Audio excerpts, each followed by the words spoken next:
This Greenland woman just said it all. So I think Trump doesn't know about Greenlandic people.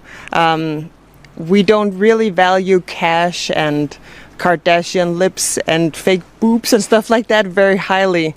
Actually, you cannot even own land in Greenland. You can get an allotment for your house and then you own the house on top of the land. But Greenlanders don't believe in the land is for one person, is for everyone. And so is the seas, like the richest that we. Even if you were to say like $100,000 per person or something like that, we wouldn't give up free healthcare. We wouldn't give up free education. We wouldn't give up being a part of Europe. We wouldn't give up on our sovereignty eventually. And we're a very sovereign people within the Kingdom of Denmark. We're autonomous right now. We do not want to be rich like the Americans are. See how greedy they are. They're even, and we know that Trump is very much surrounding himself, at least with white power people. And we are not white, as you can see. We are of color. And so we know our rights probably would be taken away. And we also know that we're very good as we are together with Denmark. As mentioned before, we have free healthcare, we have free study. Whatever you want to study, you can do that for free. And actually, government will give you money to study. So while you're studying, you're getting a grant from your government.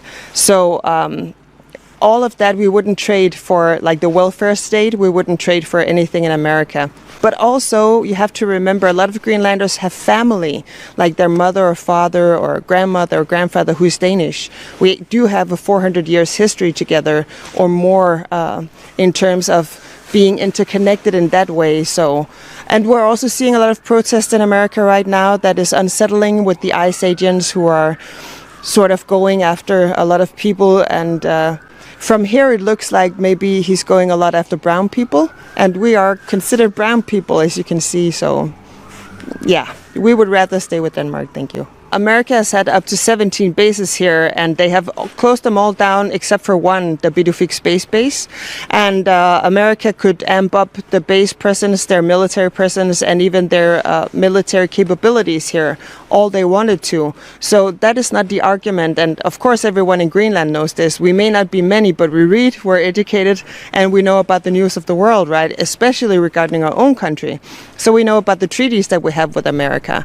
This is to escalate stuff. We could also impose like dropping all American treasury bonds, right? That would hurt. We also have, when you look at France and Canada and all of the allies that are coming to our rush right now, a very big arsenal actually of soldiers and of weapons especially. I mean, America had to borrow Denmark's warship for Arctic seas. So, I mean, I wouldn't laugh it off, but of course nobody wants war and nobody wants to be invaded. Of course there are bad chapters with Denmark and Greenland because we have a 400-year history.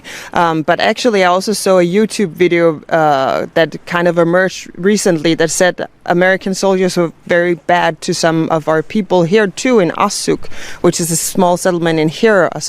So it really doesn't matter what happened between Denmark and Greenland. We'll figure that out. Denmark and Greenland is fine as we are. We will figure it out. If we want to be independent, Greenlanders should be able to decide that, not with pressure from a superpower somewhere. And we are well aware that if we became independent tomorrow, he would just invade us because we're going to be here hundreds of years after Donald Trump. Even if he invaded us, I think we would just wait him out like bad weather.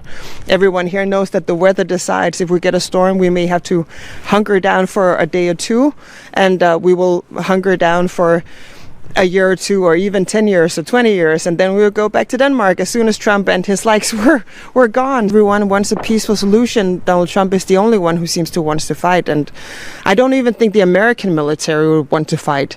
It just seems crazy and unhinged.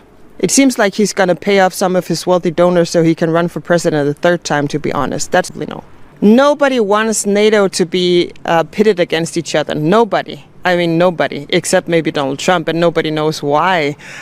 We're thinking, is he too good friends with Putin, or what is happening here? Well, as displaying, we do actually have military capabilities. We still want to be friends.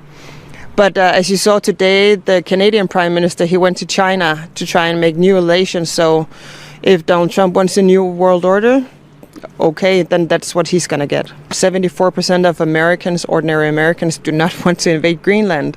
And I think probably amongst those 74%, most of the military capability is probably in there because they know they would be attacking a NATO ally. They know they would be going into a European country. And since World War II, you know, the Western Hemisphere has kind of banded together.